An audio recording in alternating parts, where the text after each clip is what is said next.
এই বইটা থেকে টেট পরীক্ষায় প্রত্যেকটা বছরে প্রশ্ন দেয় এবং প্রমাণসহ এর আগে বহু ভিডিওতে আমি দেখিয়ে দিয়েছি যে কোন কোন জায়গা থেকে প্রশ্ন তোলে।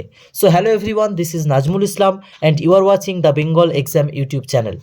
আজকের ভিডিওতে আমরা সপ্তম শ্রেণীর যে পরিবেশ বিজ্ঞান বইটা, এই বইটার একদম জিস্ট আমি তোমাদেরকে হাইলাইট করে করে তুলে ধরে খুঁটিনাটি বিষয়গুলো, এই বইটা থেকে যে প্রশ্নগুলো আসার সম্ভাবনা খুব বেশি এবং প্রত্যেকবারেই টেট পরীক্ষাতে এই ধরনের প্রশ্নগুলো দিয়ে থাকে, আজকে আমরা সেগুলোকে সুন্দরভাবে বিস্তারিত আলোচনা করব এই বইটার মাধ্যমে।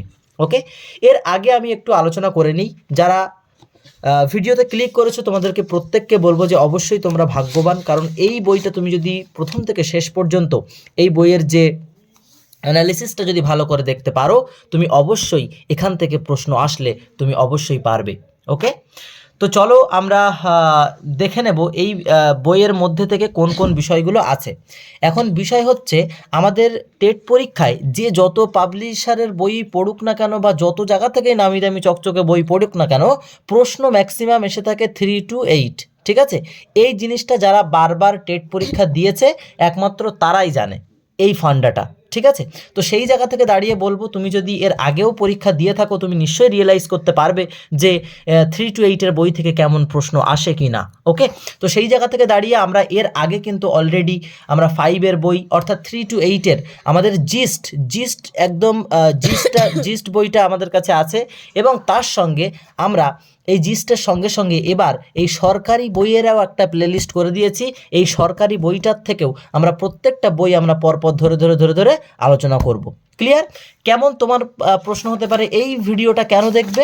কারণ তুমি যদি বাড়িতে পড়ো অনেক পুরো বইটা, এই যে মোটা এই যে ভলিউমটা দেখতে পাচ্ছ, পরীক্ষার আগে হয়তো তোমার এই বইটা কভার করা নিজে করতে গেলে হবে না, কিন্তু আমি সেখানে তোমাকে পুরো বিষয়গুলোকে কোন কোন জায়গা থেকে কী কী দরকার সেইগুলো সব হাইলাইট করে রেখে দিয়েছি। দেওয়ার সঙ্গে সঙ্গে তোমাকে ট্রান্সলেশন করে ভালো করে যতটা সম্ভব আমি বুঝিয়ে দেওয়ার চেষ্টা করব, যার ফলে কি হবে, তুমি এই শুনে শুনে পড়াটা অনেক বেশি মনে থাকে অনেকের, আমার তো সেরকম হতো। তো সেই জায়গায় দাঁড়িয়ে তুমি শুনে শুনে জাস্ট একবার শুনলে তুমি পুরোটা বুঝতে পেরে যাবে। ওকে, তুমি দেখছো দ্য বেঙ্গল এক্সাম ইউটিউব চ্যানেলটায় নতুন দর্শক হলে তুমি অবশ্যই সাবস্ক্রাইব করে রাখো, কারণ এখানে টেট পরীক্ষার সমস্ত বিষয়ের উপরে বিষয়ভিত্তিক ক্লাস দেওয়া হয় এবং তার সঙ্গে যেটা দরকার সেটা হচ্ছে আমরা এই ইভিএসের যে চ্যাপ্টার ওয়াইজ প্রত্যেকটা সিলেবাস, নতুন সিলেবাস অনুযায়ী চ্যাপ্টার ওয়াইজ প্রত্যেকটা টপিক ধরে আমরা ক্লাস দিয়ে দিয়েছি। আমাদের প্লে লিস্টটা একটু চেক করলে বুঝতে পারবে। ওকে, তো চলো আজকে আমরা শুরু করব এই বই অর্থাৎ সপ্তম শ্রেণীর যে পরিবেশ ও বিজ্ঞান বইটা, এই বইয়ের অ্যানালিসিস। ওকে, তো ফার্স্ট আমরা এখানে আমাদের সূচিপত্রটা আছে, যার ফলে আমরা এখন চলে যাব। ওকে, আচ্ছা, নেক্সট হচ্ছে আমরা প্রথম তাহলে কোন জায়গাটা যাব? প্রথম হচ্ছে আমি এখানে সমস্ত জায়গা তোমাদের বোঝার জন্য, তোমাদের পুরো পড়ার দরকার নেই, আমি একদম সুন্দর করে এইগুলো দাগিয়ে রেখে দিয়েছি। এখান থেকে যেটা ইম্পর্টেন্ট সেটা কি? সেটা হচ্ছে আপাতিত আলোকরশ্মি কোনটা, প্রতিফলিত আলোকরশ্মি কোনটা, আপাতন বিন্দু কোনটা, সেই জিনিসগুলো বুঝতে হবে, মনে রাখতে হবে। এই যদি একটা সমতল বা আয়না হয়, তাহলে এখান দিয়ে যদি আমার টর্চের আলো পড়ে, এখান থেকে যদি আমার টর্চের আলো পড়ে, যেটা আসছে সেটা হচ্ছে আপাতিত আলোকরশ্মি। ঠিক আছে, আর যেটা এখান থেকে চলে যাচ্ছে, ওকে, সেটা হচ্ছে প্রতিফলিত আলোকরশ্মি বা রিফ্লেক্টেড রে। ঠিক আছে, আর যে বিন্দুটাতে আসছে এবং চলে যাচ্ছে দুটোর মিলনস্থল যে জায়গাটা, সেটাকে বলা হচ্ছে আপাতন বিন্দু, দ্য পয়েন্ট অফ ইনসিডেন্ট। ঠিক আছে, তো পয়েন্ট অফ ইনসিডেন্স কাকে বলা হচ্ছে? এই বি বিন্দুটাকে। আশা করি বুঝতে পেরেছো। এবং প্রতিফলকের উপর আপাতন বিন্দুতে আঁকা যে লম্ব, সেটাকে বলা হচ্ছে অভিলম্ব। ওকে, আশা করি এই জায়গাটা ক্লিয়ার। এখান থেকে কিন্তু প্রশ্ন আসতে পারে। তারপর আমরা দেখো ধীরে ধীরে ডিটেলসে আলোচনা করব এবং এখান থেকে যে প্রশ্নগুলো বারবার প্রাইমারি টেট তুলে থাকে, তুমি সেই জায়গাগুলো তোমাকে অবশ্যই ক্লিয়ার করিয়ে দেওয়ার চেষ্টা করব আজকের ভিডিওর মাধ্যমে। 7টা রং আলাদা হওয়া আলোক পটিকে একসঙ্গে বলে বর্ণালী। ঠিক আছে, বর্ণালী বলা হয়। ওকে, যার মধ্যে কি থাকে আমরা জানি, বে, নি, আ, সহ, ঠিক আছে, সহ, কলা।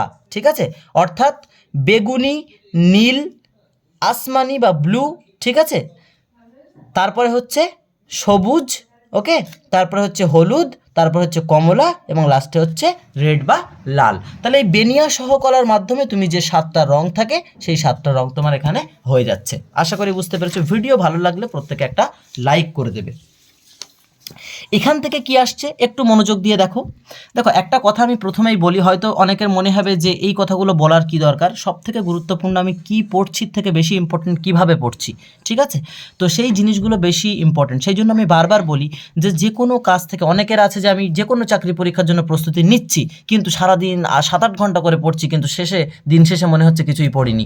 এই জিনিসটা যদি মনে হয় তাহলে ভেবে নেবে যে তোমার ইন্টেন্সিটি অফ ফোকাসটা কম হয়ে যাচ্ছে। একটা জায়গায় আউটপুট ইজিক্যাল টু হচ্ছে আমাদের টাইম যেটা ইনভেস্ট করেছি তার সঙ্গে ইন্টেন্সিটি অফ ফোকাস।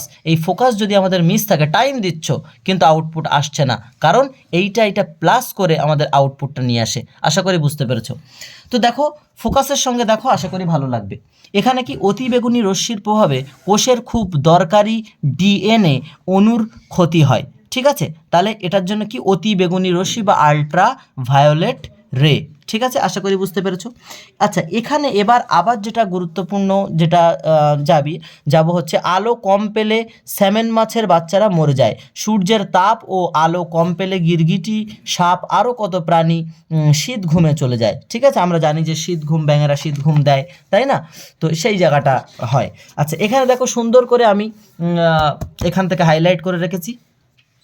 ব্যাপারটা কি, এখানে একটা গল্প আছে, হ্যাঁ গল্পটা প্রথমে শোনো, তারপরে এই ব্যাপারটায় আমরা আসব। গল্পটা কি, 250 বছর আগে ম্যাগনেস নামে একটা মেষপালক পাহাড়ের কোলে এক তৃণভূমিতে মেষ পালন করছিল, ঠিক আছে? এবং সে যখন ওই মেষ পালন মানে কি, ওই গরু বাছুর যারা চড়ায়, ঠিক আছে, সেই চড়াতে চড়াতে দেখলো তার জুতোটা আটকে যাচ্ছে একটা পাথরে। এবার তারপরে ভালো করে লক্ষ্য করে দেখলো যে তার ওই পায়ের নিচে একটা পেরেক, জুতোতে পেরেক ফুটেছিল, সেই পেরেকটা ওই পাথরে মানে টানছিল। সেই টানার পরে তারপর সে দেখলো যে না, ওই পাথরটা তো শুধু ওই পেরেকটা না, সব পেরেকগুলোকে টানছে, ঠিক আছে? তো সেই থেকে এইটার নাম হচ্ছে কি, ম্যাগনেট, ঠিক আছে? ম্যাগনেশিয়া নামক অঞ্চলে এরকম প্রচুর পাথরের সন্ধান পাওয়া যায়। চুম্বকের ইংরেজি নাম হচ্ছে ম্যাগনেট, ঠিক আছে? যেটা সব থেকে উপরের স্তরকে বায়ুমণ্ডলের আমরা কি বলি, ম্যাগনেটোস্ফিয়ার, তাই না? তো এটা মাথায় রাখতে হবে। তো এই পাথরের নাম হলো ম্যাগনেটাইট, যেটা হচ্ছে প্রাকৃতিক চুম্বক। এইবার এখান থেকে তাহলে দাদা এটা কি, এখান থেকে প্রশ্ন আসলো হঠাৎ করে তোমার যে এই যে ম্যাগনেটাইট নামক মানে নিম্নের কোন পাথরকে প্রাকৃতিক চুম্বক বলা হয়, বলে এখানে ম্যাগনেটাইট দিল, গ্রানাইট দিল, ঠিক আছে, বা চুনা পাথর দিল, বা বেলে পাথর দিল, 4টে পাথরের নাম দিয়ে দিল, ঠিক আছে? দেখো তোমার সিলেবাসে যা হয়েছে বা এখান থেকে চারিদিক থেকে শিলামণ্ডল, বায়ুমণ্ডল সব টপিকে ওই প্রশ্নকে কভার করছে। তাহলে ব্যাপারটা বুঝতে পারছো যে কোন জায়গা থেকে খুঁটিয়ে প্রশ্ন তোলে। আর আজকের ভিডিওর মাধ্যমে আমি এইগুলোকেই সুন্দর করে তোমার একেবারে হাতে, ফোনের মুঠোতে তোমাকে দিয়ে দেওয়ার চেষ্টা করছি। জাস্ট ধৈর্য ধরে যারা শেষ পর্যন্ত দেখতে পারবে, এখান থেকে পরীক্ষা দিয়ে এসে তুমি আমাকে জানিও, ঠিক আছে? আচ্ছা তাহলে এখানে কি, সেই ম্যাগনেটাইটকে আমরা কি বলবো, প্রাকৃতিক চুম্বক বলবো। এইবার এই চুম্বক কিছু কিছু পদার্থকে আকর্ষণ করে, ঠিক আছে? তাকে কি বলা হয়, সেই চুম্বককে আকর্ষণ যে পদার্থগুলোকে করে সেই পদার্থগুলোকে বলা হয় চৌম্বক পদার্থ। সেগুলোর এক্সাম্পল কি, সেগুলোর এক্সাম্পল হচ্ছে লোহা, নিকেল, কোবাল্ট, কোনো ইস্পাত পদার্থ, ঠিক আছে?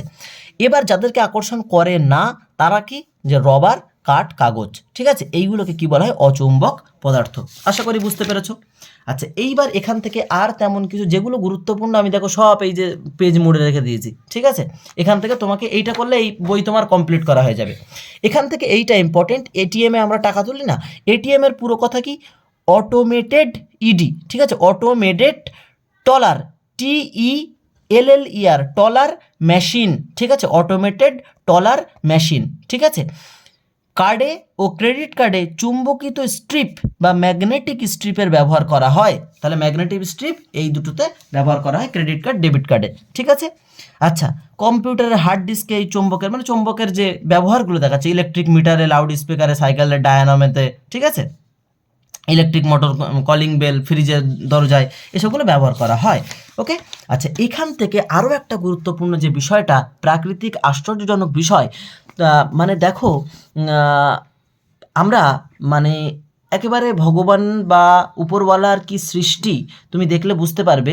এই যে সমস্ত পায়রাগুলো ওড়ে, এই পায়রাগুলো ধরো উঠছে, প্রচুর উপরে উপরে উঠছে, যে সমস্ত ভালো জাতের পায়রারা হয়, তারা উঠতে উঠতে যখন মেঘের কোলে হারিয়ে যায়, হারিয়ে যাওয়ার সময় তারা কি হয়, যখন পথ ভুল করে ফেলে যে বাড়ির দিকে আসার জন্য, ঠিক আছে, তখন কি হয়, যখন উপরে যাবে তোমার সবই মনে হবে, নিচের দিকে তুমি জানো যে এই জায়গাতে গেলে আমার বন্ধুর বাড়ি, তারপর ফেলে রেখে গেলে মোড়, ঠিক আছে, বুঝতে পারো, কিন্তু আকাশে তো সবই সমান। তো সেই জায়গায় দাঁড়িয়ে তারা ঘরে ফেরে কিভাবে, সন্ধ্যা নেমে যাওয়ার পর বা দিকভ্রষ্ট হয়ে গেলে তারা কিভাবে ফেরে, মাথায় রাখতে হবে পায়রার খুলি ও মস্তিষ্কের মাঝে একটা খুব ছোট কালো কালারের, ঠিক আছে, খুব ছোট একটা কালো কালারের একটা গঠন আছে, যার মধ্যে ম্যাগনেটাইট নামক এক ধরনের চৌম্বকীয় বস্তু আছে। ঘরে ফেরা পায়রার মেঘলা অন্ধকারের দিনে কোনো পরিচিতি চিহ্ন না দেখতে পেলেও ঠিকঠাক ঘরে ফিরে আসতে পারে এই ম্যাগনেটাইট নামক এই জিনিসটার কারণে, ঠিক আছে। এবং এখানে বলা হয়েছে একটু মজার ব্যাপার যে হলো, এদের মাথায় যদি এক টুকরো চৌম্বক লাগিয়ে দিলে এরা চলার দিক পরিবর্তিত হয়, ঠিক আছে, মানে এদের মাথায় যদি আর একটা চৌম্বক আমরা লাগিয়ে দিই তাহলে কিন্তু চলার দিক, সে ওই ম্যাগনেট আর কাজ করবে না, চলার দিক পরিবর্তন হয়ে যাবে, ঠিক আছে, কিন্তু এটা কেউ করতে যেও না। ঠিক সিমিলারলি যদি বলা হয় যে মৌমাছি যেগুলো আছে, সেই মৌমাছির ক্ষেত্রেও কিন্তু একই জিনিস হয়। আচ্ছা, পরবর্তীতে আমরা এখানে চলে আসব, এখান থেকে আরও গুরুত্বপূর্ণ যে বিষয়গুলো আমরা ধীরে ধীরে আলোচনা করব, যেটা হচ্ছে প্রত্যেকটা জায়গা থেকে কিন্তু টেট পরীক্ষায় প্রশ্ন আসার সম্ভাবনা খুবই বেশি। আচ্ছা, এলইডির পুরো কথা কি, লাইট এমিটিং ডায়োড, ঠিক আছে, লাইট এমিটিং ডায়োড, তাহলে এটা কি, যেটা খুব অল্প পরিমাণের বিদ্যুতে কিন্তু আলো দিতে সম্ভব, একে বলা হচ্ছে লাইট এমিটিং ডায়োড। ওকে, আচ্ছা, এইবার এই জায়গা থেকে ইলেকট্রিক প্রশ্ন আসতে পারে যে স্ত্রীর ভেতরে কি থাকে, নাইক্রোম তার থাকে। স্ত্রী মানে এখানে কিন্তু বউ না, ঠিক আছে, স্ত্রী মানে হচ্ছে এই যে জামা কাপড় করা ইস্ত্রি করা স্ত্রী, ঠিক আছে।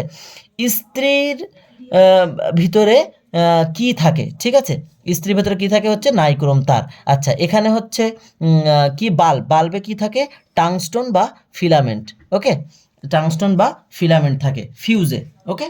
আচ্ছা, আশা করি বুঝতে পেরেছো। পরবর্তীতে আমরা চলে আসব, এক ধরনের মাছ আছে যারা কারেন্ট জেনারেট করে, ঠিক আছে, যার নাম কি হচ্ছে জেলিফিশ ইলেকট্রিক ইল মাছের কথা কি তোমরা শুনেছো? এদের দেহে বিদ্যুৎ উৎপাদনের ব্যবস্থা আছে, এরা যথেষ্ট তীব্র তড়িৎ উৎপন্ন করতে পারে, ঠিক আছে। আচ্ছা, 1930-এর দশকে একদল বিজ্ঞানী স্কুইড নামে এক অমেরুদণ্ডী প্রাণীর স্নায়ুকোষ নিয়ে গবেষণা করেছেন। মানে গল্পের ছলে বলবে, কিন্তু সেই গল্পটাকে গল্পভাবে নিলে হবে না, এখান থেকে কিন্তু প্রশ্ন এসে যাবে। আচ্ছা, পরবর্তীতে আমরা চলে যাব আরও গুরুত্বপূর্ণ প্রশ্নপত্রের দিকে। মাটিতে ড্রিল করে প্রথম পেট্রোলিয়াম উৎপাদন শুরু হয় আমেরিকা মহাদেশে 1859 সালে। তোমাকে প্রশ্ন আসতে পারে যে প্রথম পেট্রোলিয়াম উৎপাদন শুরু হয় নিম্নের কোন দেশগুলিতে, ঠিক আছে, তোমার সেখানে ধরো আরব দিয়ে দিল, তুমি জানো তো আরবে সব থেকে তেল পাওয়া যায় বেশি, তাহলে হয়তো আরব হবে না, ভুল হয়ে যাবে, প্রথম কি ইউনাইটেড স্টেট অফ আমেরিকা, ঠিক আছে। তো সেই জায়গাটা এটা মাথায় রাখতে হবে। আচ্ছা, এবার আমরা এখান থেকে আসব যে প্রাণীর মৃত্যুর পর তাদের দেহাবিশেষ কোটি কোটি বছর মাটির তলায় চাপে ও তাপে থাকতে থাকতে পরিবর্তিত কয়লা বা পেট্রোলিয়াম উৎপন্ন করে। এখানে আমরা জানি যে কয়লার যে আমরা শ্রেণীবিভাগ কিসের ভিত্তিতে করব, কয়লার উপস্থিত কার্বনের মাত্রার জন্য আমরা কয়লার উপস্থিত করব, ঠিক আছে। এই কয়লাকে আমরা কভাগে ভাগ করি, লিগনাইট, অ্যান্থ্রাসাইট, বিটুমিনাস আর হচ্ছে পিট কয়লা হচ্ছে সব থেকে নিম্নমানের কয়লা। আশা করি বুঝতে পেরেছো। চলো নেক্সট আমরা চলে যাব হচ্ছে এখান থেকে আরও গুরুত্বপূর্ণ কি, আমাদের বকখালিতে বিভিন্ন ওই উইন্ড মিল আছে, ঠিক আছে, বকখালিতে, এটা মাথায় রাখতে হবে। আচ্ছা, এখান থেকে আরও গুরুত্বপূর্ণ যে বিষয়গুলো রয়েছে, মানে একেবারে শর্টে তোমাদের এই সব ডেটাগুলো একসঙ্গে হয়ে যাচ্ছে। যদি ভালো লেগে থাকে এই উদ্যোগ, তাহলে একটা লাইক করে দিও, ওকে। আচ্ছা, স্যার আইজ্যাক নিউটনের সম্পর্কে আমরা জানবো। 1642 খ্রিস্টাব্দের 25শে ডিসেম্বর, ঠিক আছে, বড়দিনের দিনে, ঠিক আছে, 25শে ডিসেম্বর ইংল্যান্ডে উইলথর্পস নামে এক চাষির পরিবার জন্মগ্রহণ করেন আইজ্যাক নিউটন। এই জন্য যে কোথায় সবসময় মাথায় রাখবে যে গোবর গাদাতে পদ্মের ফুল ফোটে, ঠিক আছে, সুতরাং কাউকে কখনো আন্ডার এস্টিমেট করা উচিত নয়, ঠিক আছে। তো চাষি পরিবার জন্ম হয়েছিল আইজ্যাক নিউটনের। 1665 খ্রিস্টাব্দে কেমব্রিজ ট্রিনিটি কলেজের থেকে বিএ ডিগ্রি লাভ করে 1669 খ্রিস্টাব্দে 27 বছর বয়সে তিনি কেমব্রিজ বিশ্ববিদ্যালয়ের অধ্যাপক পদে নিযুক্ত হয়েছেন। এবার তার লেখা বিখ্যাত গ্রন্থটা কি, প্রিন্সিপিয়া। যদি বলা হলো বিখ্যাত এই প্রিন্সিপিয়া কার, মনে রাখতে হবে এটা হচ্ছে আইজ্যাক নিউটনের, ওকে। আচ্ছা, নেক্সট এখান থেকে তাহলে গুরুত্বপূর্ণ ডেটা কোনগুলো? এখান থেকে মাথায় রাখতে হবে আমাদের এই যে প্লাস সাইন যেটা থাকে পরমাণুর মধ্যে, সেটা হচ্ছে কি এই চিহ্ন দিয়ে দেখা যায় এটা প্রোটন, ঠিক আছে, এগুলো ধনাত্মক বা পজিটিভ, আর এই মাইনাস দিয়ে যেটা হচ্ছে ইলেকট্রন নেগেটিভ, এবং যেগুলোর মধ্যে প্লাস মাইনাস কিচ্ছু থাকে না সেটা হচ্ছে কি নিউট্রন, ঠিক আছে, মাথায় রাখতে হবে। আচ্ছা, তাহলে এটা আমরা বুঝতে পারলাম, হ্যাঁ আশা করি বুঝতে পেরেছো। এইবারে আমরা এখান থেকে আরও কিছু গুরুত্বপূর্ণ চ্যাপ্টারে চলে যাব, যেখান থেকে এই যে মানুষের দেহে মৌলের ওজনানুপাতিক শতাংশ, ঠিক আছে, অক্সিজেন 65.0, ঠিক আছে, কার্বন 18.5, এইভাবে এই চারটা তোমরা পজ করে একবার পড়ে নিও। আচ্ছা, তারপরে এখান থেকে আমরা আরও একটা কিছু জায়গায় চলে যাব, যেটা হচ্ছে আলোক শক্তি কাজে লাগিয়ে জটিল প্রক্রিয়ায় গাছ তৈরি করে গ্লুকোজ, ঠিক আছে, গাছ কি তৈরি করে? গ্লুকোজ তৈরি করে। আর মানুষের দেহে মাথায় রাখতে হবে জীবদেহের গঠনের অন্যতম গুরুত্বপূর্ণ যৌগ হলো জল। এই জন্য আমাদের শরীর যদি এইটা হয়, তার এই যে 50 যদি হয়, এই যে হচ্ছে 60, এই 60% হচ্ছে এই যে যদি হিউম্যান শরীর হয়, তাহলে এই 60% হচ্ছে কি জল দ্বারা পরিপূর্ণ, ঠিক আছে। এর 4 ভাগে 3 ভাগ কোষের মধ্যে থাকে, ঠিক আছে, এবং স্ত্রীদের তুলনায় পুরুষদের দেহে প্রায় 10% জল বেশি থাকে। সেই জন্য একজন প্রাপ্তবয়স্ক পুরুষ বা মহিলার 2.5 লিটার জল, ঠিক আছে, প্রতিনিয়ত খাওয়া দরকার।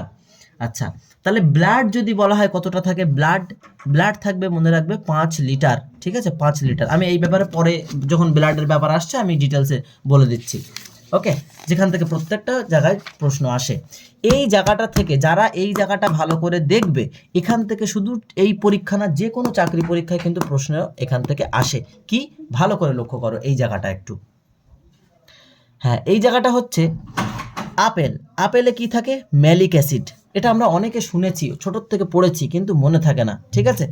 পাতিলেবুতে কি থাকে? সাইট্রিক অ্যাসিড এবং অ্যাসকর্বিক অ্যাসিড।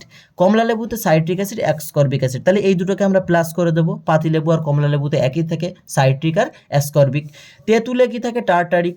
টমেটোতে এই আপেলের মতো ওই ম্যালিক অ্যাসিডও থাকে, প্লাস অক্সালিক অ্যাসিডও থাকে, সাইট্রিক অ্যাসিডও থাকে। দইতে ল্যাকটিক অ্যাসিড থাকে। আমরা জানি দই কী দিয়ে তৈরি হয়, ঠিক আছে, দুধ দিয়ে তৈরি হয়, ঠিক আছে, তার দইতে কী থাকে? ল্যাকটিক অ্যাসিড থাকে। ভিনিগারে অ্যাসিটিক অ্যাসিড থাকে।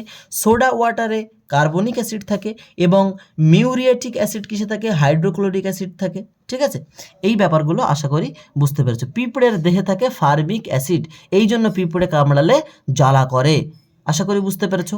এবং তুমি কখনো একটা পিঁপড়েকে এইভাবে লগড়াবে, ঠিক আছে, লগড়ে কখনো হালকা করে নাকের ধারে আনবে, দেখবে একটা ঝাঁঝালো তীব্র একটা সেন্ট আসবে, ঠিক আছে, ওটা হচ্ছে সেই অ্যাসিডেরই ঝাঁঝালো গন্ধ। আশা করি বুঝতে পেরেছো। আচ্ছা, পরবর্তীতে আমরা এখানে চলে আসব, যেটা হচ্ছে এই জায়গাটা ভালো করে লক্ষ্য করো। যে কোনো পুকুরে মাছ চাষ করার সময় জলের অম্লত্ব কমানোর জন্য জলের মধ্যে কলিচুন বা CaOH2 মেশানো হয়। কলিচুনের সঙ্গে অ্যাসিডের বিক্রি করে অম্লত্ব কমায়। এখন এই অম্লত্ব ব্যাপারটা কি, আমি এখানটা একটু বুঝিয়ে দিচ্ছি অম্লত্ব ব্যাপারটা কি। মনে রাখবে হচ্ছে এই আমি একটা দাগ টানলাম, ঠিক আছে, এই একটা আমি দাগ টানলাম, এই দাগটা থেকে যদি উপরে যায়, ঠিক আছে, এই দাগটা কি মনে রাখবে, এখানে মাত্রা দিয়ে লিখলাম আমি জল, ঠিক আছে, এখানে মাত্রা দিয়ে কি লিখলাম? জল লিখলাম, ঠিক আছে। তাহলে এই যদি জল হয়, জলের হচ্ছে মনে রাখবে 7.7, ঠিক আছে, মানে পানীয় জলের। তো এই যদি 7 হয়, তাহলে এটা হচ্ছে, এটাকে বলা হয় প্রসম। এটাকে কি বলা হয়? প্রসম, মানে না অ্যাসিড না ক্ষার। এই জায়গা থেকে যখন উঠবে উপরের দিকে যাবে, তখন সেটা হয়ে যাবে কি? ক্ষার, ঠিক আছে, ক্ষার হয়ে যাবে। আর যখন নিচের থেকে মানে 7-এর থেকে যখন ভ্যালুটা কমবে, তখন হয়ে যাবে সেটা অ্যাসিড, ঠিক আছে, অ্যাসিড হয়ে যাবে। তাহলে এই জন্য রক্তের পিএইচ অনেক সময় জিজ্ঞেস করে 7 কি হবে? 4। তাহলে ব্লাডের পিএইচ যদি 7.4 হয়, তাহলে ব্লাড ক্ষার না অ্যাসিড? ব্লাড হচ্ছে ক্ষার, মাথায় রেখে দেবে। ক্লিয়ার? আচ্ছা, তাহলে সেই জায়গায় কি বলা হচ্ছে? পুকুরের মাছ চাষ করার সময় অম্লত্ব কমানোর জন্য, ঠিক আছে, অম্লত্ব কমানোর জন্য জলের মধ্যে কলিচুন মেশানো হয়। আচ্ছা, এই ধরনের পদার্থ অ্যাসিডের সঙ্গে বিক্রিয়া করে তাদের আমরা বলি ক্ষারক বা বেস। এদের মধ্যে হাইড্রোক্লোরিক যৌগগুলো কস্টিক সোডা, কস্টিক পটাশ, এগুলো হচ্ছে ক্ষার। আশা করি বুঝতে পেরেছো। আচ্ছা, চলো পরবর্তীতে আমরা আরও গুরুত্বপূর্ণ বিষয়গুলোর দিকে চলে যাব। যারা এখনও পর্যন্ত দেখছো ভিডিওটা একটু লাইক করে দাও, কারণ আমি জানি এই জায়গা থেকে তোমাদের অবশ্যই ধৈর্য আছে এবং তোমরা অবশ্যই জীবনে যেখানেই করো না কেন কাজ, তো সেই জায়গা থেকে সাকসেস আশা করছি তোমরা পাবে। তো সেই জায়গা থেকে দাঁড়িয়ে ধৈর্যটা বা ইন্টেন্সিটি অফ ফোকাসটা কিন্তু ভেরি ইম্পর্টেন্ট। ওকে, আচ্ছা দেখো এই জায়গাটা বিভিন্ন চাকরি পরীক্ষায় প্রশ্ন আসে, টেট পরীক্ষা সহ। কি লালারস কি 6.2 থেকে 7.5, ঠিক আছে। তাহলে 6 আমি বলেছিলাম জল যদি এই হয়, তাহলে জল যদি 7 হয়, 7 থেকে উঠলে হচ্ছে ক্ষার, আর 7 থেকে নামলে হচ্ছে অ্যাসিড, ঠিক আছে। তাহলে 6.2 মানে এ কোথায় যাচ্ছে? এই এই এই অ্যাসিডের দিকে যাচ্ছে না হালকা লালারস। আচ্ছা, পাকস্থলীর রস 0.9 থেকে 1.5, 0.9 থেকে 1 মনে করবে এখানে হচ্ছে 0, ঠিক আছে। এখান থেকে সব অ্যাসিডের মাত্রা তীব্র হবে যত নিচের দিকে নামবে। ওকে, আচ্ছা পিত্তরস 8 থেকে 8.60, রক্ত 0.35 থেকে 7.35 থেকে 7.45, মূত্র হচ্ছে 4.6 থেকে 8.0, ঠিক আছে। অবস্থা ভেদে অম্লিক, প্রশম বা ক্ষারীয় হতে পারে। আশা করি বুঝতে পেরেছো। চলো নেক্সট আমরা চলে যাব কিছু গুরুত্বপূর্ণ বিষয়। কি নুন কেন গুরুত্বপূর্ণ, ঠিক আছে। আচ্ছা এই জায়গাটা ভালো করে বুঝতে হবে। শরীরের প্রয়োজনীয় ক্যালসিয়াম আমরা কোন উৎস থেকে পাই? প্রাণীজ উৎস থেকে পাওয়া বিভিন্ন খাদ্য, মানে এটার দুটো সোর্স আছে, ঠিক আছে। আমরা খাবার নিজেদের থেকে তৈরি করতে পারি না। আমরা হচ্ছি পরভোজী, অন্যের উপরে ডিপেন্ড করে আমরা ভোজন করি, ঠিক আছে। তো পরভোজী, সেই জন্য তাহলে আমরা মানে we should take it from outside source, ঠিক আছে। তো আউটসাইড রিসোর্সগুলো কি? এটা হতে পারে প্রাণীজ উৎস, এটা হতে পারে অন্যান্য উৎস, ঠিক আছে। বা হচ্ছে প্রাণীজ উৎস থেকে আমরা খাবারগুলো গ্রহণ করতে পারি। প্রাণীজ উৎসের মধ্যে কি দুধ, দই, ছোট মাছের কাঁটা, এইগুলো থেকে কি পাওয়া যায়? ক্যালসিয়াম, ঠিক আছে। ক্যালসিয়াম হচ্ছে দুই ধরনের, একটা হচ্ছে মানে কোল ক্যালসিয়াম, একটা হচ্ছে কি আর্গো ক্যালসিয়াম, ঠিক আছে। আচ্ছা এই আমাদের শরীরে যত পরিমাণ ক্যালসিয়াম আছে তার 99% আছে আমাদের হাড়ের মধ্যে, ক্লিয়ার। এবং হাড়ে এই ক্যালসিয়ামকে জমা করার জন্য ভিটামিন ডি এর প্রয়োজন, ঠিক আছে। ভিটামিন ডি এর প্রয়োজন, এই জন্য ডাক্তাররা একটু বয়স হয়ে গেলে হাড়ের সমস্যা দেখা দেয় বা একটু পড়ে গেলেই হাত পা ভেঙে যাওয়ার সম্ভাবনা থাকে। সেই জন্য মানে আপরাইজ ডি থ্রি, ঠিক আছে। ডি3 অনেকে ওষুধটার সঙ্গে পরিচিত থাকবে, সপ্তাহে একটা করে দেয়। 60,000 ইউনিট, মানে এখানে ইন্টারন্যাশনাল ইউনিট আইইউ বলে, 7,000 ইন্টারন্যাশনাল ইউনিট এখানে মানে এই ভিটামিন ডি3 থাকে, ঠিক আছে। তো এইটা কিন্তু মাথায় রাখতে হবে, সেটা হচ্ছে ভিটামিন ডি। এটা ক্যালসিয়ামের গঠনকে, হাড়ের গঠনকে মজবুত করতে সাহায্য করে। আশা করি বুঝতে পেরেছো। আচ্ছা এবার দেখো শ্বেত রক্তকণিকার কাজ কি? রোগ জীবাণু করা। শ্বেত রক্তকণিকা, আমি যদি এখানে একটু ব্লাড সম্পর্কে একটু কথা বলি, বলার পরে আমি এগিয়ে যাব। ওকে, এবার দেখো হাড়ে ক্যালসিয়াম, ক্যালসিয়াম থেকে আমি প্রথমে বলি যে হচ্ছে সুষম খাদ্য কাকে বলা হয়, ঠিক আছে। আমরা যে খাবারগুলো খাই, অনেকে পরীক্ষায় আগে মানে আমরা যে খাবারগুলোকে খাই, ঠিক আছে, আমাদের শরীরে যেগুলো কাজে লাগে সেগুলোকে আমরা দুই ভাগে ভাগ করি। একটা হচ্ছে ম্যাক্রো আর একটা হচ্ছে মাইক্রো, ঠিক আছে। মাইক্রো, তাহলে ম্যাক্রো কি আর মাইক্রো কি? ছোটোবেলা সবাই অনেকে যারা পরীক্ষায় টুকলি করতো সে মাইক্রো করে নিয়ে যেত না। মাইক্রো মানে কি? মাইক্রো মানে হচ্ছে ছোটো, ঠিক আছে, ছোটো। তা আমাদের শরীরে কিছু কিছু জিনিস আছে যেগুলো আমাদের ছোটো, মানে অল্প মাত্রায় কাজে লাগে, কিন্তু সেগুলো যদি না হয় আমরা টেসে যাব, ঠিক আছে, রোগ বিমারিতে অ্যাটাক করবে। আর মাইক্রো মানে কি? বেশি পরিমাণে কাজে লাগে। মাইক্রোর মধ্যে কি? মাইক্রোর মধ্যে হচ্ছে কার্বস, ঠিক আছে, কার্বোহাইড্রেট, ঠিক আছে, এইগুলো থাকে। আর তোমাদের ম্যাক্রোর মধ্যে কার্বোহাইড্রেট থাকে। আর মাইক্রোর মধ্যে কি? মাইক্রোর মধ্যে থাকে হচ্ছে আমাদের যেটা লাগে ভিটামিন হতে পারে, ভিটামিন, ঠিক আছে। এগুলো অল্প পরিমাণে কাজে লাগে শরীরকে সুস্থ রাখতে গিয়ে, এটাকে বলা হয় দেহ সংরক্ষক খাদ্য, ঠিক আছে। আশা করি বুঝতে পেরেছো। এইবার দেখো, এবার ব্লাড নিয়ে একটু আলোচনা করি। ব্লাড থেকে কিন্তু অনেকটা প্রশ্ন আসে, তো সেই জায়গাটা আমি একটু আলোচনা করছি। দেখো এই জায়গাটায় আলোচনা করি। তো এখানে আমরা জানবো আজকে হচ্ছে ব্লাডকে আমরা যদি ভাগ করি, আমরা 3 ধরনের জিনিসের মধ্যে পাবো। একটা কি পাবো? প্লাজমা, আর একটা কি পাবো? কর্পাসেল, ঠিক আছে। আর একটা কি পাবো? কর্পাসেল, ঠিক আছে, কর্পাসেল। তো কর্পাসেল যদি আমরা পাই, এই প্লাজমা আর কর্পাসেল যদি পাই, এই প্লাজমা হচ্ছে 60%, প্লাজমা হচ্ছে 60%, ঠিক আছে, আর এই কর্পাসেল হচ্ছে 40%। এবার এই 40%কে যদি আমরা আবার ভাগ করি, আমরা কয়েকটা জিনিস পাবো, যেগুলোকে কি বলা হচ্ছে, আরবিসি, আরবিসি বা রেড ব্লাড কর্পাসেল, যেটা 50 লাখ থাকে, ঠিক আছে, 50 লাখ থাকে, ঠিক আছে। আচ্ছা, এর গড় আয়ু কত, 120। আমি একেবারে এই ক্লাস করলে তোমার সব হয়ে যাবে, ঠিক আছে, সমস্ত কম্পিটিটিভ এক্সাম হয়ে যাবে। আচ্ছা, এর মধ্যে কি থাকে, আচ্ছা আর কি থাকে, ডাব্লিউবিসি। ডাব্লিউবিসি কি, ডাব্লিউবিসি হচ্ছে শ্বেত রক্তকণিকা, হোয়াইট ব্লাড কর্পাসেল। এটা কত থাকে, 10K, হ্যাঁ সাবস্ক্রাইবারের মতো লিখছি 10K। তো এটা হচ্ছে 10,000 থাকে। এর কদিন বাঁচে, রক্তের মধ্যে 4 দিন বাঁচে। আর একটা কি থাকে, অনুচক্রিকা, অনুচক্রিকা বা প্লেটলেটস, হ্যাঁ প্লেটলেটস, ঠিক আছে, প্লেটলেটস বা অনুচক্রিকা 2 লাখ থাকে, 2 লাখ। এ কতদিন বাঁচে, 1 সপ্তাহ বাঁচে, 7 দিন বাঁচে। তাহলে এই হচ্ছে ব্যাপারগুলো। এইবার এখান থেকে যেগুলো আসে সেটা হচ্ছে রক্তের পিএইচ কত, তার সঙ্গে যেটা আসে হচ্ছে তোমাদের রক্তের মধ্যে কি থাকে, হচ্ছে এফি বা হচ্ছে আয়রন, হ্যাঁ, প্লাস কি থাকে, হিমোগ্লোবিন থাকে, আরও অনেক মানে ফ্যাক্টর থাকে। আচ্ছা, হিমোগ্লোবিন ছেলেদের শরীরে কত, মেয়েদের শরীরে কত, হিমোগ্লোবিন ছেলেদের শরীরে কত, মেয়েদের শরীরে কত, ছেলেদের শরীরে মাথায় রাখবে, এই যে মাইনাস মানে মেয়ে, এখানে প্লাস মানে হচ্ছে ছেলে। তো মেয়েদের শরীরে থাকে হচ্ছে 14 থেকে ফিমেলদের হচ্ছে 13, হ্যাঁ 13 গ্রাম পার ডেসিলিটার। এটা মানে ম্যান টু ম্যান ভ্যারি করে। আর ছেলেদের হচ্ছে 14 থেকে 15 গ্রাম, 14 থেকে 15 গ্রাম পার ডেসিলিটার রক্তে এটা থাকে। আশা করি বুঝতে পেরেছো। তো চলো আবার আমরা কিছু গুরুত্বপূর্ণ ডেটার দিকে ফিরে যাই। বিভিন্ন রোগ থেকে কিন্তু প্রশ্ন আসে। গয়টার রোগ কারণ হিসাবে দেখে আয়োডিনের ঘাটতিকে গয়টার রোগ হয়, ঠিক আছে। আচ্ছা, 1962 সাল থেকে ভারত সরকার গয়টার প্রদুর্ভিত এলাকায় আয়োডিনযুক্ত নুন পাঠানোর সিদ্ধান্ত নেন, হ্যাঁ, এবং যেটা হচ্ছে তোমার এখানে হু এবং ইউনিসেফ সহায়তায় এটা মানে বিভিন্ন প্রান্তে আয়োডিন সমৃদ্ধ খাবার পাঠানোর সিদ্ধান্ত নেওয়া হয়। আশা করি বুঝতে পেরেছো। আচ্ছা, এইবার এই জায়গাটায় আর একটা জিনিস বলি, যেটা হচ্ছে আয়োডিনের অভাবে আয়োডিনযুক্ত নুন তৈরি করতে ব্যবহার মানে কলকারখানা বিভিন্ন প্রতিষ্ঠিত করা হয়।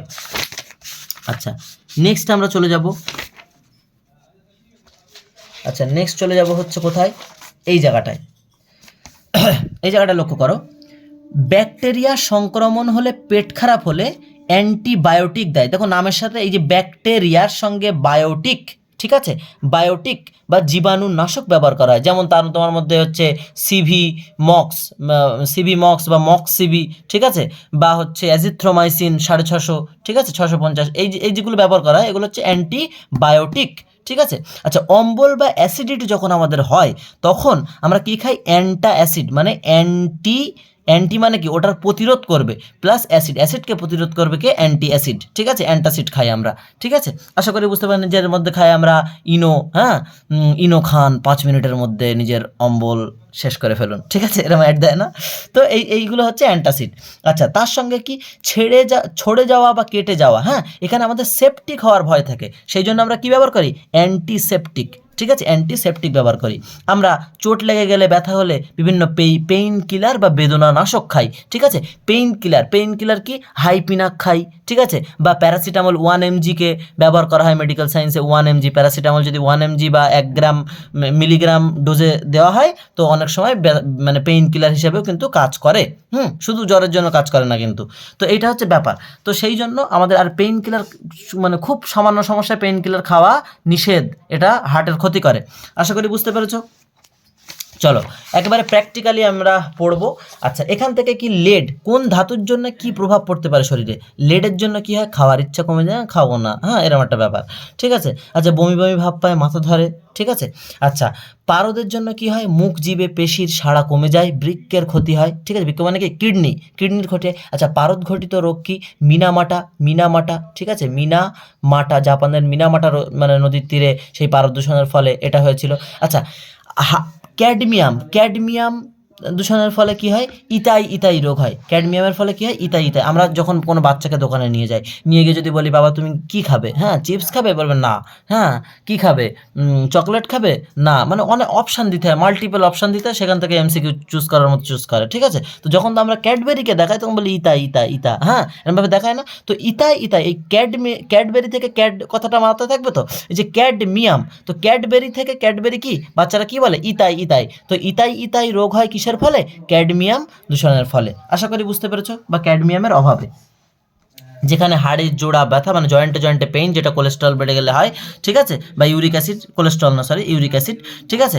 তো এই হাড়ের জোড়ার ব্যথা এবং মেরুদণ্ডের হাড় বেঁকে যাওয়ার মতো সমস্যা হয়, স্পাইনাল রিডস যেটা থাকে সেটা বেঁকে যায়, ঠিক আছে। আচ্ছা, পরবর্তীতে আমরা চলে যাব হচ্ছে কোথায়, এখান থেকে পরবর্তীতে চলে যাব হচ্ছে পরবর্তী ভিটামিন। দেখো ভিটামিন, আজ থেকে 500 বছর আগে ইউরোপের বিভিন্ন দেশে এই একটা রোগ ছিল স্কারভি, মানে দাঁতের গোড়ায় যে যে সমস্ত ঘা টাইপসের হয়, ঠিক আছে। তো এটা নাবিকদের অনেকেই এই রোগে মারা যেত, তাই জাহাজে কমলালেবু অন্যান্য টক জাতীয় ফল নাবিকদের খেতে দেওয়া হতো। নানা রকম বিংশ মানে ক্যাশিমির ফাঙ্ক, ঠিক আছে, এবং হপকিন্স, ঠিক আছে, ক্যাশিমির ফাঙ্ক এবং হপকিন্স, এই একজন হচ্ছে ভিটামিন আবিষ্কার করেন। আবিষ্কার তো করে না, উপরওয়ালা শরীরের মধ্যে দিয়ে রেখেছে, উনি ফাইন্ড আউট করেন, ঠিক আছে। বলে কলম্বাস আমেরিকা আবিষ্কার করেছিল, আবিষ্কার করেনি, ওটা খুঁজে বার করেছিল, ঠিক আছে।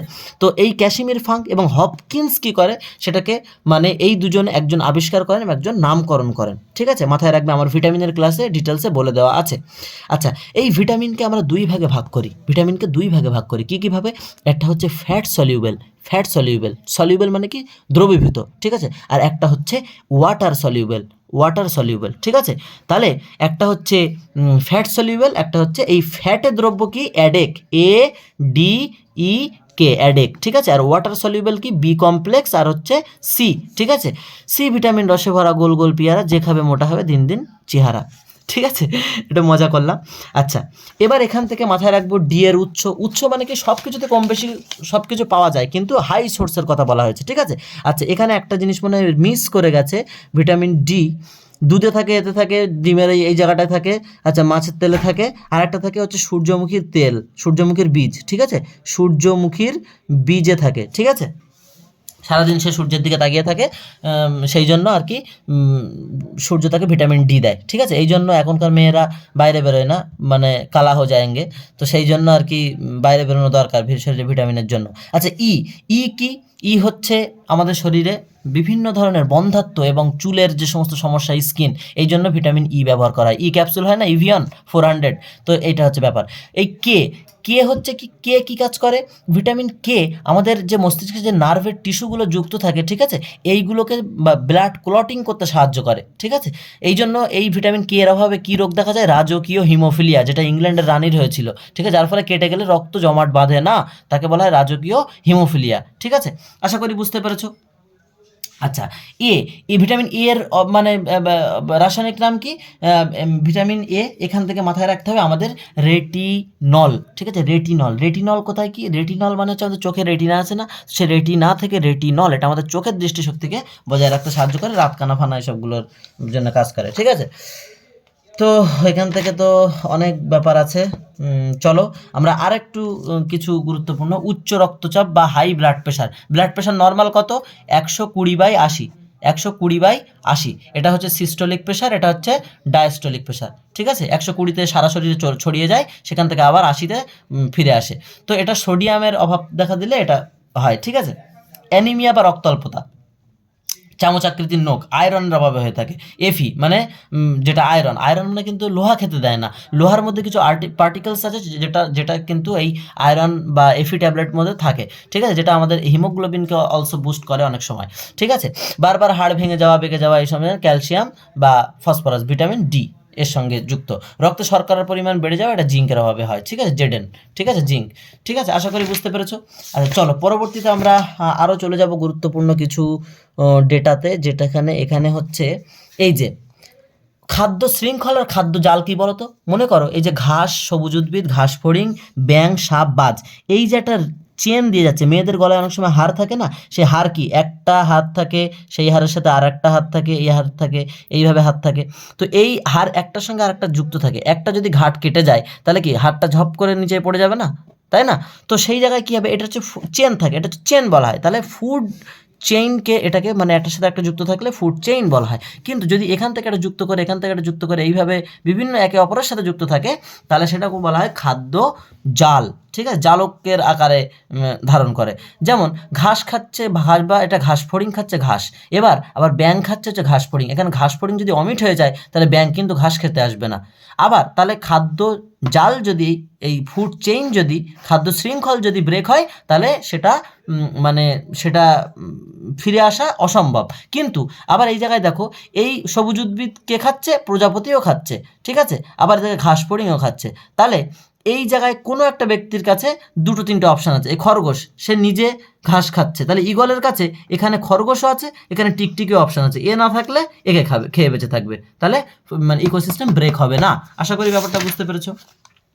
এখান থেকে লাস্ট ব্যাপারটা হচ্ছে, এখান থেকে যেটা গুরুত্বপূর্ণ, WHO পুরো কথা কি, ওয়ার্ল্ড হেলথ অর্গানাইজেশন, হ্যাঁ, যেটা 1949 সালের 9 এপ্রিলে স্থাপিত হয়। এবং ইউনিসেফ হচ্ছে United Nations international children's emergency fund. ওই যারা একটু আগে বলছিলাম আয়োডিনের অভাব দেখা দেওয়ার জন্য বিভিন্ন জায়গায় নুন পাঠানোর মানে সিদ্ধান্ত নেয়, ঠিক আছে, ইউনিসেফ 1946 সালের 11ই ডিসেম্বর। তাহলে 1946, 47, 48, 49, মানে এর থেকে 3 বছরের বড় ইউনিসেফ, ঠিক আছে। এই যে বাচ্চা শিশুর এখানে দেখতে পাচ্ছ লোগো, তাহলে 3 বছর হওয়ার পরে হয়েছিল। আশা করি বুঝতে পেরেছো। তো এই হচ্ছে বিষয়, যেখান থেকে এই হচ্ছে গুরুত্বপূর্ণ টপিকগুলো। তো my dear students and learner, আমি জানি না আমি কতটা তোমাদেরকে বোঝাতে পারলাম বা কতটা এই ভিডিওটা তোমাদের জন্য এফেক্টিভ হলো। একটাই দাবি তোমাদের কাছে শেষ মুহূর্তে, যেটা হচ্ছে তোমরা প্রত্যেকে অবশ্যই এই ভিডিওটা যারা নিজেদের পরিচিত বা নিজেদের মানে বন্ধুবান্ধব আছে তাদের কাছে অবশ্যই একটু শেয়ার করে দেবে প্রত্যেকে, ঠিক আছে, শেয়ার করে দেবে। আর কেমন লাগলো একটু প্রত্যেকে কমেন্ট সেকশানে আমাকে জানাবে, ঠিক আছে। তাহলে কি আমিও কিন্তু তোমাদের থেকে অনুপ্রাণিত হব বা অনুপ্রেরণা পাবো, ঠিক আছে। তো সেটা অবশ্যই কমেন্ট করে জানাবে। আর তুমি যদি নূতন দর্শক হও, ঠিক আছে, তাহলে অবশ্যই এই চ্যানেলটাকে সাবস্ক্রাইব করে দেখে নাও, সাবস্ক্রাইব করা আছে কিনা। চ্যানেলের সমস্ত ধরনের ক্লাস আছে, সমস্ত চাকরি পরীক্ষার জন্য ক্লাস করানো হয়। তোমরা অবশ্যই এই চ্যানেলটির সঙ্গে যুক্ত হয়ে থাকো এবং আমার হয়ে তোমরা অবশ্যই বাংলার প্রতিটি মানুষের কাছে এই চ্যানেলটাকে একটু পৌঁছে দেওয়ার ব্যবস্থা করবে। ওকে, চলো দেখা হচ্ছে পরবর্তী কোনো ক্লাসে। সমস্ত ক্লাসগুলো এই প্লে লিস্টের মধ্যে পরপর পাবে। ততক্ষণ প্রত্যেকে সুস্থ থেকো, ভালো থেকো, নিজের খেয়াল রেখো। Till then take care, good bye.